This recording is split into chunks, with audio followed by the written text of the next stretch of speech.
apóstolo João, por meio de visões, por meio a qual Deus o arrebatou em espírito e levou até o céu para ver coisas que estavam acontecendo, coisas que iriam acontecer na vinda do Senhor e logo após a vinda do nosso Senhor Jesus Cristo. E nós vimos que o livro do Apocalipse, ele está dividido em 3 partes: passado, presente e futuro. Nós vimos que João, ele escreveu as coisas que vistes, as coisas que são e as coisas que ainda hão de acontecer. E nós vimos que as coisas que viste, João, ele escreve e compreende o capítulo 1, a visão do Cristo vivo, a visão do Cristo ressurreto depois da sua ressurreição. Nós vimos que a ressurreição de Jesus é a base do livro do Apocalipse. Se Jesus não tivesse ressuscitado e permanecesse na sua sepultura até os dias de hoje cerrado, de nada valia nós estarmos reunidos aqui. De nada valia nós nos reunirmos em uma noite fria, gelada como essa, para adorar alguém que morreu e permaneceu morto à sua sepultura. Mas nós não adoramos a um Senhor que morreu, mas sim nós adoramos a um Senhor que morreu, mas ao terceiro dia ele ressuscitou, e hoje ele está vivo para o século dos séculos. E nós vimos que ele vem porque ele está vivo. Não tem como alguém que está morto vir buscar alguém que está vivo. Não, ele só vem porque ele está vivo para buscar uma igreja viva. E nós vimos que a grande diferença, nós vimos que entre o nosso Senhor e os outros senhores que existem por aí, é que os outros senhores, eles não vão vir. O nosso Senhor, ele vai vir, mas o nosso Senhor, ele vem porque ele está vivo. Os outros morreram e lá permaneceram. Então nós somos o único povo que adoramos a um Jesus que morreu, mas ao terceiro dia ressuscitou, e hoje em dia ele se encontra vivo para o século dos séculos. Nós somos o único povo considerado um povo de louco, que adora alguém que está vivo, que não vemos, mas sentimos a presença dele. O povo não compreende porque nós adoramos, porque nós louvamos, porque nós engrandecemos o nome do Senhor Jesus, sendo que nós não vemos ele. O mundo aí afora adora senhores que eles enxergam, mas eles não sentem. Eles enxergam, eles veem os deuses esculpidos em pedras, os deuses esculpidos em gesso, em madeira. Eles enxergam, por isso eles o adoram. Mas nós adoramos alguém que nós não vimos. Adoramos alguém que nós não enxergamos. Adoramos alguém que nós não conseguimos tocar nele. Mas quando nós adoramos do fundo do nosso coração, a presença dele é palpitável na nossa vida, porque a presença dele é notável sobre nossas vidas. O nosso Senhor, ele vai vir porque ele está vivo. E a primeira revelação que João ele teve foi Cristo ressuscitado. Suas vestes são compridas, representando dignidade. Seu cinto é de ouro na altura do peito, representando o sacerdócio real. E nós vimos que seus olhos são como chama de fogo, representando a onisciência, sabe de todas as coisas. A sua cabeça é branca, seus cabelos, a Bíblia diz que são alvos, símbolo da sua santidade e eternidade. E nós vimos que Deus, que João ele começa dizendo que seus pés são como latão reluzente, símbolo da onipresença, onipotência e estabilidade. E nós vimos que sua voz é como a voz de muitas águas, porque é Ele quem tem a última palavra. É Ele que determina o nosso começo, Ele determina o meio da nossa caminhada e determina o final da minha história e da sua história. É Ele quem tem a última palavra.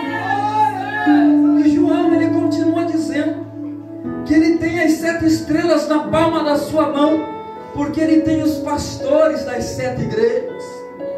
Nós vimos que sobre o seu cuidado, Ele tem as chaves da morte e do inferno, porque Ele esteve morto. E enquanto Ele esteve morto, a Bíblia diz que Ele desce nas profundezas do abismo. Muitos pensam que enquanto Jesus esteve morto, mediante ao primeiro ou segundo dia, Ele estava em seu sepulcro. Não. O corpo de Jesus foi colocado no sepulcro, mas mediante aos 3 dias, pensavam que a porta estava fechada com aquela pedra e Jesus estava lá dentro. Não. No meio da sua morte, Jesus, Ele desce as profundezas. Ele desce lá nas catatumbas do inferno. Ele desce lá nos lugares mais escuros. E a Bíblia diz que Ele prende o dragão. Ele prende o adversário da nossa alma, chamado Lúcifer. Ele acorrenta ele e diz: pega para cá. Até hoje você tem a chave da morte. Até hoje você mata quem você quer. Até hoje você tem o domínio do que você quer. Mas a partir de hoje eu te acorrento. E a partir de hoje você não tem domínio sobre a morte. A partir de hoje você não tem domínio sobre a vida. Porque eu pego a chave da morte. Eu pego e te prendo para quando ele voltar. Se eu quiser te dizer. Nós vimos que então Ele tem a chave da morte e do inferno nas suas mãos. Ele esteve morto, mas Ele está vivo pelos séculos dos séculos. A ressurreição de Jesus Cristo é a base da nossa esperança. A ressurreição de Jesus é a base de nós estarmos reunidos aqui nessa noite. A ressurreição de Jesus é a base de nós estarmos celebrando esta festa aqui neste lugar. A ressurreição de Jesus Cristo é a base de nós estarmos de pé na presença dEle. Porque se não fosse Jesus em nossa vida, nem vivos nós estaríamos mais. Porque nós estamos aqui é porque nós dependemos completamente da sua presença. Não estamos aqui porque somos bons ou melhores do que ninguém. Não, aqui ninguém é bom e aqui ninguém é melhor do que ninguém. Bom é Ele, melhor é Ele, adorado é Ele, louvado é Ele. Se nós estamos aqui é por Ele, para Ele e por Ele são todas as coisas. Porque dele, por Ele, para Ele são todas as coisas. É por intermédio da sua graça, por intermédio da sua misericórdia. Graça, favor imerecido. Não merecíamos, mas todos os dias a graça do Senhor é derramada sobre nós. As misericórdias do Senhor, elas se renovam a cada manhã. É por isso que nós, a todo momento, nós pecamos. A todo momento nós falhamos, pecamos no pensar, pecamos no olhar, pecamos no agir, pecamos em tudo em nossa vida. Nós pecamos. Mas as misericórdias do Senhor são as causas de nós não sermos consumidos de Ele. É por que nós estamos aqui nessa noite. Por quê? Porque somos pecadores e estamos buscando a santificação, estamos buscando a santidade, estamos buscando a misericórdia do Senhor. Porque se nós não fôssemos pecadores, não precisávamos estarmos em uma igreja pedindo misericórdia, pedindo perdão, pedindo graça, pedindo ajuda para o Espírito Santo. Não, é porque nós somos pecadores. Por isso que o sangue de Jesus foi vertido na cruz do Calvário, para a remissão dos nossos pecados, para que quando o adversário da nossa alma ele quiser se levantar contra nós dizendo: tu és pecador, tu está condenado, a Bíblia diz que não há acusação contra os escolhidos de Deus. É Deus quem os justifica, porque foi Cristo quem morreu, ou antes quem ressuscitou. E o preço que Jesus pagou antes dele morrer, ele bradou na cruz do Calvário dizendo: tetelestai, a dívida está paga, está consumada. O preço que nós tínhamos que pagar, Jesus pagou. Enquanto Ele estava pendurado na cruz, o seu sangue vertendo naquela cruz, o seu sangue pingando na via dolorosa, antes de chegar no Calvário, Ele estava nos trazendo a paz, porque o castigo que nos traz a paz estava sobre Ele, e pelas suas pisaduras nós fomos sarados. É por enquanto Jesus caminhava na via dolorosa, a nossa chaga mortal chamada pecado estava sendo curada. Enquanto Ele caminhava, o seu sangue pingava, antes mesmo dele ser espancado no Getsemane, na prensa do azeite, o que significa Getsemane. Jesus estava sendo prensado com uma azeitona para ser extraído o seu azeite. Quando Ele sobe o Getsemane, a Bíblia diz que o seu suor se transforma em sangue, por conta do tamanha agonia que Jesus estava sentindo, por conta da tamanha dor que Ele estava sentindo, porque Ele sabia que a sua hora havia chegado. E Ele diz, quando Ele chega no Getsemane, Ele diz: Pai, se for possível, passa de mim esse cálice. Mas o que tinha nesse cálice? O meu e o seu pecado, a minha e a sua culpa. A ira do Senhor estava sobre aquele cálice.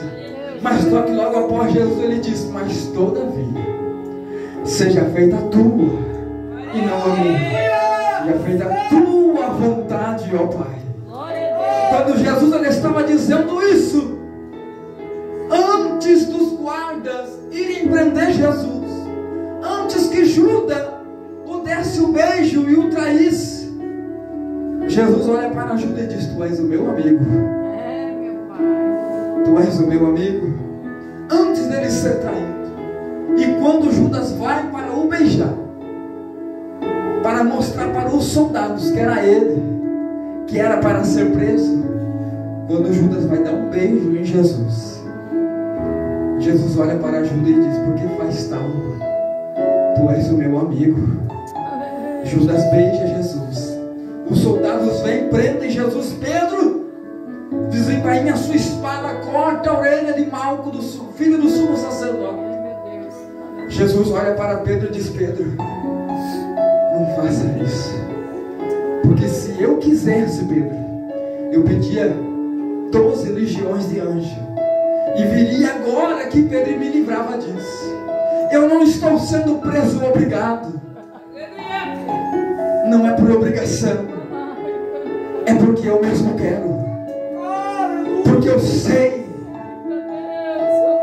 que em uma noite fria e gelada, em um domingo frio e gelado, lá no bairro da Nova Iguape, vai estar um povo reunido nas horas, por ali pela noite, me adorando e exaltando o meu nome, e estarão precisando do meu sangue, Pedro.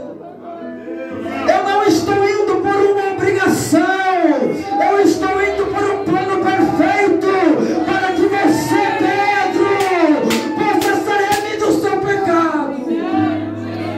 Aleluia. Agora você entende o motivo de você estar aqui nessa noite? Você entende o plano perfeito de Jesus na cruz do Calvário? Antes da fundação do mundo, Deus já tinha o plano da cruz. Deus, Ele não tem um segundo plano, não. Ele já tem o plano perfeito.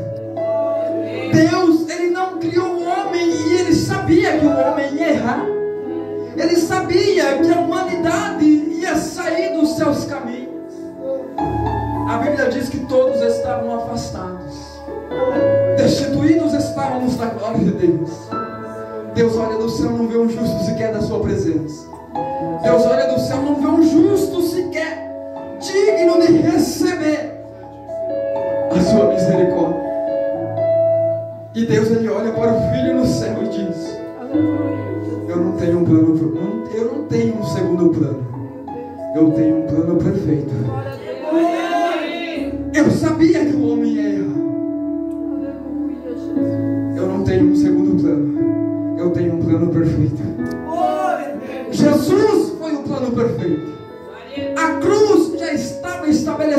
estabelecida desde a fundação do mundo.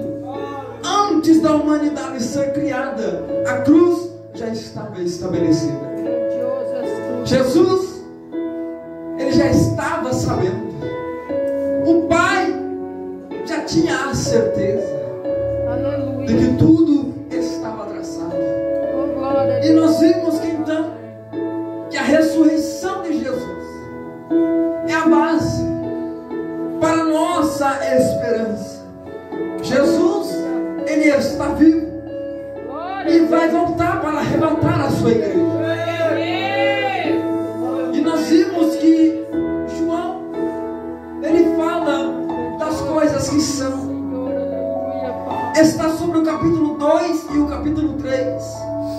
Ele fala-nos acerca das 7 cartas aos 7 anjos das igrejas. As igrejas, as 7 cartas não são para as 7 igrejas. Não. As 7 cartas são para o anjo das 7 igrejas, para o pastor da igreja. Porque Jesus, ele fala para João, e ele disse: a igreja que está em Éfeso, escreve. Ele disse ao anjo da igreja. Ele não disse a igreja que está em Éfeso, escreve isso. Não. Quando Jesus, ele vai dar a revelação para João, ele olha para João e diz: para o anjo da igreja que está em Éfeso, escreve. Ao pastor da igreja que está em Éfeso, escreve.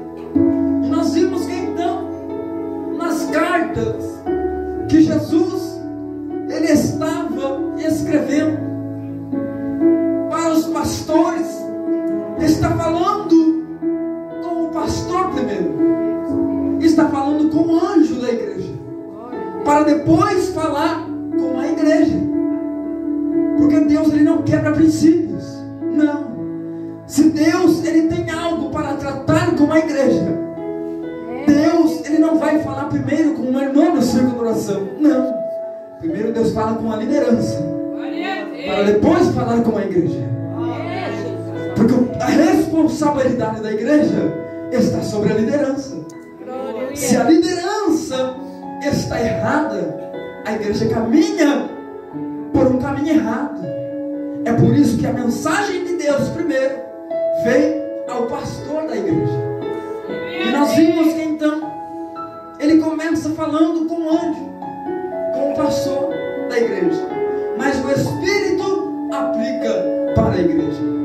Porque no final de cada carta o Espírito diz: quem tem ouvidos ouça o que o Espírito diz à igreja.